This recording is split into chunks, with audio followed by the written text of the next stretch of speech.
What's up, guys and dolls? Welcome to The Good, The Bad and The Stupid. It's Tuesday the 7th of July. Hope you're well and you've had a fantastic day. I'm just about to ruin it for you because I've got some really bad news. The plague's back. The plague, you know, the bubonic plague that wiped out 60% of Europe's population in the medieval days, has just made a grand comeback. It's starting off in China and Mongolia. I hope it doesn't go on a world tour because that's going to be fucking right load of shit. Imagine catching those both at the same time. COVID and the bubonic plague. There's no way in the fucking world you're going to survive that, not unless you're Popeye or the Hulk. So yeah, it's going to be a horror film that I do not want to see, especially in real life in 3D. Henry VIII, that was when social distancing first came in, I think, when Henry VIII was, and all those days, but he hid away for fucking months or a long time whilst the plague was going around because it was easy to catch. I mean, we've got antibiotics at the moment, but whether that would stop the fucking new strains of it. And what's it come from? Eating animals again. China, rodents. People have been eating fucking rodents. You know, any animal is causing disease and fucking, you know, harm to humans. But rodents and fucking, there's certain animals that are bats, rodents, marmots, all that. They're just not typical dining, are they? But anyway, that's where it's come from in China. I don't know where it's come from in Mongolia, but I'm gonna really start fucking getting under my head under my pillow with sucking my thumb again, hiding away from the realities of the world. And hopefully, well, unless we get some more, what's it called? When they're gonna start like bringing out a disease that is actually fun to have, you know, like even if you're gonna die, imagine if you just like it just made you feel like you was having a great time. You was just, what's it called, like high, like hallucinating, having the fucking best time of your life whilst you're dying. That's the disease that we want. We don't want one where you feel like shit and the fucking last thing you fucking feel is like horrible, and you know you can't see any of your loved ones and all that. You want one that makes you feel like you're having a fucking big old party. You're having like, you know, doing the conga in your head and you're just bopping your head about like having a great time in the bed as you slowly drift away. At least all your family can go, oh, look at him. He's fucking having a great time there. He's got his best music on in his head. He's high as a kite. He's got all his favourite drugs. And he's fucking on an all-nighter at a rave. Look at him, you can see it in his face. He's gurning and his eyes are rolling. Brilliant. That's the way to go. If you're gonna go from a disease, that's the one. If not, at the very least, fucking inject us with something. If you know that we're a gunner and you've got the plague and the COVID double dose, inject me with something that makes me feel like I'm fucking. Well, just inject me with fucking heroin, cocaine, LSD all at once. Toad juice, whatever it is that's on the toad back that the Amazonian tribes use. Give me all that at once. And let me have a fucking big old party inside my head. Anyway, well, you probably might have recovered them from the first one, and then you'll fucking cabbage your brain from that one. So it could go the other way. So give me light doses to start with. Make sure I'm all right with it. Anyway, what's it called? NASA is planning a moon base. Otherwise, if this plague and everything does kick off, we might have to fuck off to the moon. Luckily, they're building a pit stop up there, like a service station for rockets. So when you fly up, you can go to the moon, fill up with petrol, and then you can fly off from there, off to wherever you're going in the universe. Or you could just keep orbiting the moon. If we all just have to get off the Earth, we can all just get in a rocket, orbit the moon in the rocket, and then just keep dropping down and filling up. Although, where the fuck they're getting the fuel from? Gas cans, apparently. It's part of NASA's mission to get the first woman and next man on the moon within 4 years. And it's also meant to be a pit stop on the way to Mars. So you can stop, imagine that, stopping off at the moon for a piss and then fucking getting all your treats and everything. Ginsters pasties out of the moon service station. Maybe you can get some like bubonic plague fucking marmot pasty as well. No, they won't want that. But it'd be crazy, wouldn't it? Be a strange scenario, but it could work. That's like 100 years from now. That will actually be the thing. Moon magazine, You know, taking photos of what's it called, paparazzi on the moon, taking photos of all the stars and the Z-list celebrities who have secretly phoned them and told them that they're on the way to the shops in their tracksuit. There's going to be none of that because there ain't nobody on the moon that's quite as self-serving as anybody. Is there anybody more self-serving than a Z-list celebrity? Probably not. We'll have to just get like photos of all the what's it called, whack-a-moles. You know, that game at the zoo, at the fucking carnival. The heads pop up and they bash it with a hammer. That's what it'd be like in the moon because everybody lives in craters. So all the heads will be popping up like what's his name? The fucking what them fucking animals called on the adverts? Bollocks.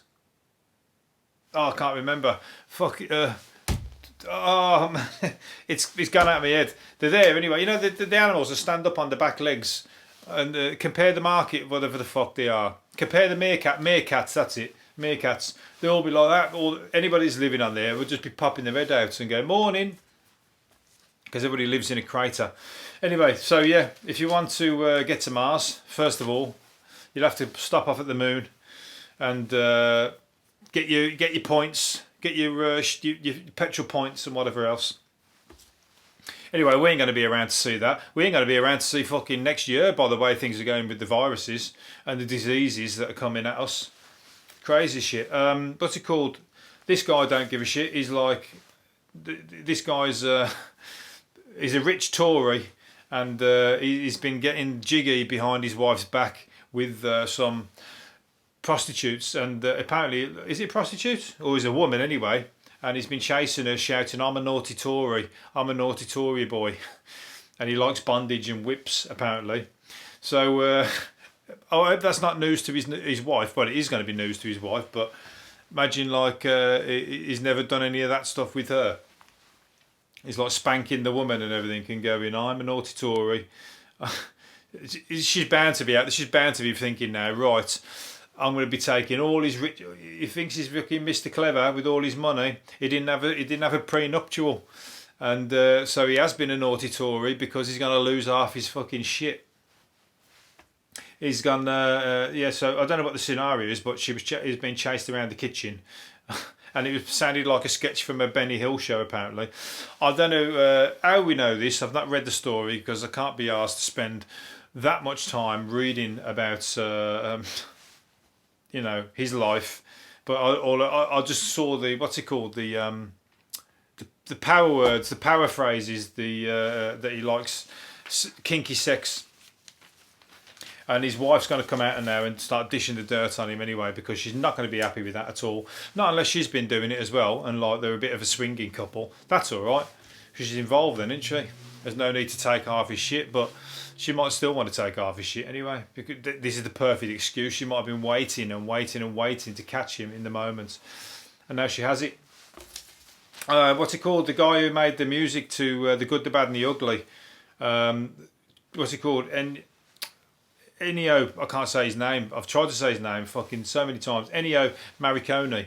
He's done loads of fucking brilliant music scores. But The Good, the Bad and the Ugly, that's fucking almost when I was a child, The Good, the Bad and the Ugly, but it's stand out the music, isn't it?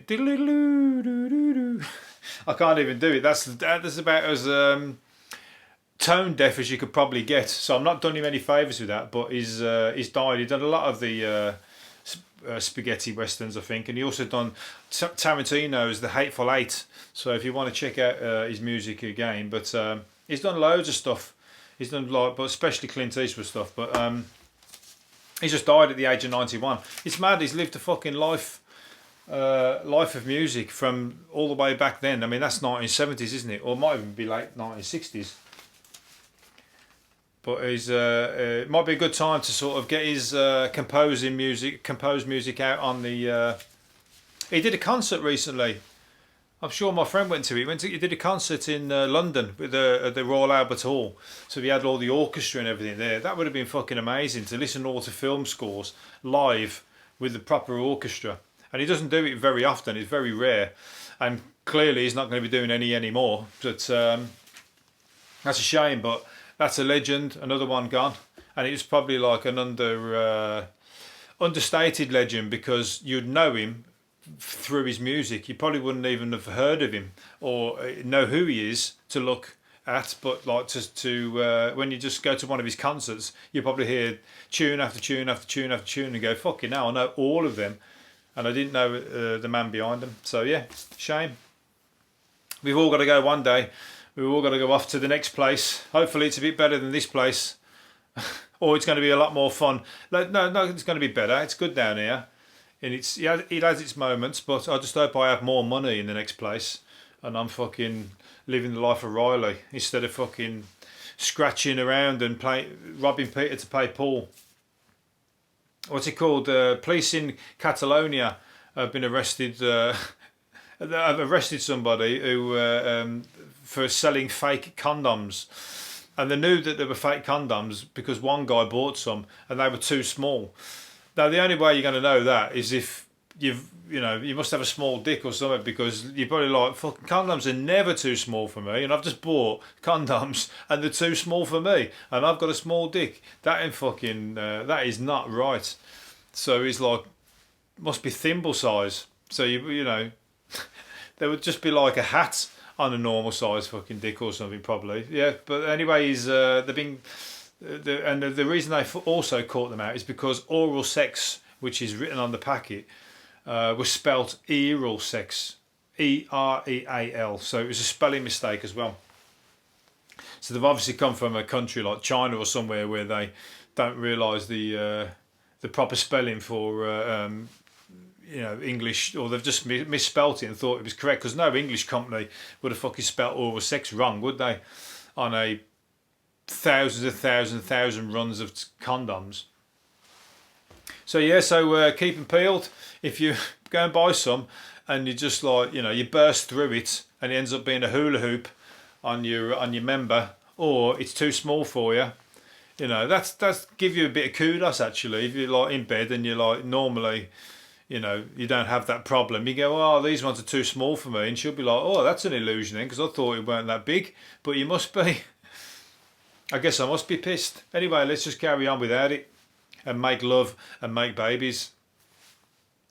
No, let's don't make babies, because we're only together because of the beer goggles. Let's leave the babies off the menu. I don't want to be fucking tied to you for the rest of my life. God, that's a bit. I've just brought the. I've just depressed. Is anybody in that situation? I am sorry about that, if I've made you think about it again. A stag party is a guy who's getting himself into that situation. A stag party in the Alps has ended with a snake bite on his tongue and a trip to the hospital. How the fuck? A baby viper has bit him on the fucking tongue, and his tongue has swelled up. How the hell did a baby viper get all the way up into the Austrian Alps? I didn't even know they had snakes in vipers in Europe, let alone in fucking the Alps. He's got to have done it for a joke, hasn't he? For part of his stag do. Everyone's going, go on, put your tongue in his mouth, or put your tongue out, or give it a kiss. Give it a kiss. Next thing you know, the viper's gone bang and just bit him on the tongue. Or maybe he might have like enjoyed that for a little bit. He might have got a bit of venom in, mixed it with the vodka. He might have like done what I've said earlier on and started to have a fucking bit of a party in his head.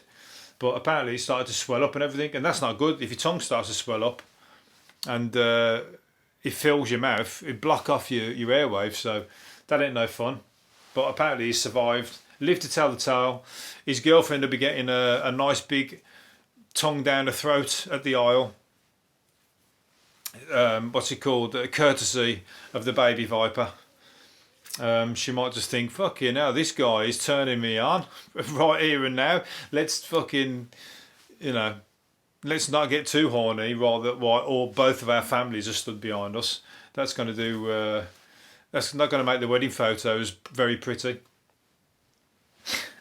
Could be just like a swing. You could do a separate one where like your families have all moved and like gone on, and another day you do the wedding again for you and all your swinging pals. Wonder if anybody's done that. And then you just like, you do your prenuptials, you do your nuptials, beg your pardon. And then you, next thing you know, everybody just bursts into a big, massive fucking wedding orgy. there you go. There's an idea for you. Anybody who's a swinger on site or listening at the moment, don't invite me because I do get shy in the crowd. I don't think I'd live up to my my bragging rights. What I'm going to say, last one. No, last one. Got a couple more to do. Celebrity hairdresser Nicky Clarke revealed that he once paid £12,000 for 3 blow dries, not blow jobs, blow dries. He's actually fucking done 3 Hollywood stars. One of them is Isabella Rossellini. She's also got a hard name to say. Isabella Rossellini. There you go. I can't say it 3 times. 3 times fast. But she did. He did 3 blow dries, and they said to him, "Just do the hair. Nothing. The money is no object." Why would you say that? Of course, you're just gonna fucking just go bang. I'm gonna charge you whatever the fuck I want to charge. Then just said money's no object. Just send us the bill. So he's going, right. Okay, 12 grand. Normally it would be 40 quid a pop, but now you're gonna I'm gonna bill you for 12 grand, and they paid it as well. Fucking idiots. Anyway, there you go. A fall in their money. That's the best customer to have. Rich people. Well, saying that, there's 2 strings to that bow. Rich people usually are tight as fuck, but obviously not when they are up your arse, because he's a celebrity hairdresser. So they want to, like, you know, rub shoulders with him and sort of, you know, be mates and whatever that they are. And, like, you know, probably have a story to tell. I had my hair done by Nicky Clarke. That's one of those, isn't it? So he just going, well, fuck you, I'll sting you then because you're stupid. There you go. That's life at the top. I don't get that kind of fucking situation. I can't even afford to have my hair cut at the moment. Not until you lot start fucking sharing my podcast around and telling people how great I am, and then I'll fucking get to the top of the podcast charts and make loads and loads of money. I don't think that's ever going to happen, but anyway, while you're enjoying it and while I'm enjoying it, we'll keep rolling. What's it called? Gwyneth Paltrow is selling a £45 roll-on deodorant with the same fragrance as the one that smells like her vagina. It's great news. So if you're getting out of the bath and you want to put a bit of a roll-on, everyone goes, oh, what are you wearing? That smells nice. Oh, that's Gwyneth Paltrow's vagina juice smell. Juice. I didn't need to say juice. Sorry about that. But yeah, so that's bringing out a new one in the range. That's going to be everywhere. They're going to do everything, aren't they? They're going to do perfume. I'm sure everything's going to smell like Gwyneth Paltrow's vagina. It's a good marketing thing to get her name is just going to be just continuously known, isn't it? But I wouldn't really want. Imagine somebody saying, "Oh, this one smells like Wayne's penis. This one is the eau de penis." Eau de, you know, sweaty whatever. I don't think it's a very good selling. I wouldn't want to fucking wear it. I wouldn't want to smell it. I wouldn't buy the candle, and I wouldn't buy the deodorant. No, thank you. What Gwyneth Paltrow's vagina smells like is best for her and her husband, not for fucking my living room while I'm trying to watch the TV. I don't want that waft coming under my nose, turning me off. Well, a driver, last one then, a driver caught doing 115 mile an hour on the motorway told police he was desperate for the toilet. Desperate for the toilet. Of course he fucking was, if he's doing 115 mile an hour. But it's a good excuse. You're not going to get away with it though, but it's a good excuse. I must admit, I've been in that situation once, and I was hitting fucking speed bumps, and I was flying over them. I was leaving. I was doing like Dukes of Hazzard. I was hitting them and just like taking off. I was trying to get home very, very quickly. Anyway, but that's another story. But I did make it, but I made it, and I didn't make it. I had a bit of both. But yeah, this guy was doing 115 mile an hour. So if you are going to decide to fucking ramp your car up along the motorway, it is one of the good excuses. The other one is you have to say that one of my family is very, very, very ill, and they're about to die, and I need to get there in time.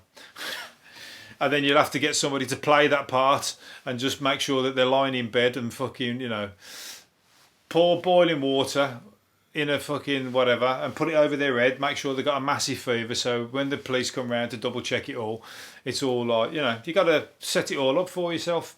Otherwise, you're just going to lose. He's probably got 6 points on his licence now. He might have even lost his licence because I don't think you can drive 150 mile an hour without fucking getting serious trouble. And I don't know why they make cars with that speed on them, because all people want to do is drive them fast. You have to take it on the one in London, not in London, in Germany, don't you? The Autobahn. You can fucking drive as fast as you like round there. You don't need a piss. It's you just need to drive slowly to get there, and then you can do what you like. Right, anyway, I think I'm going to leave it there, and hopefully you've enjoyed it, and I'll do another one tomorrow. So drive safely, unless you need a piss, and I'll see you again tomorrow. See you later for now. Bye.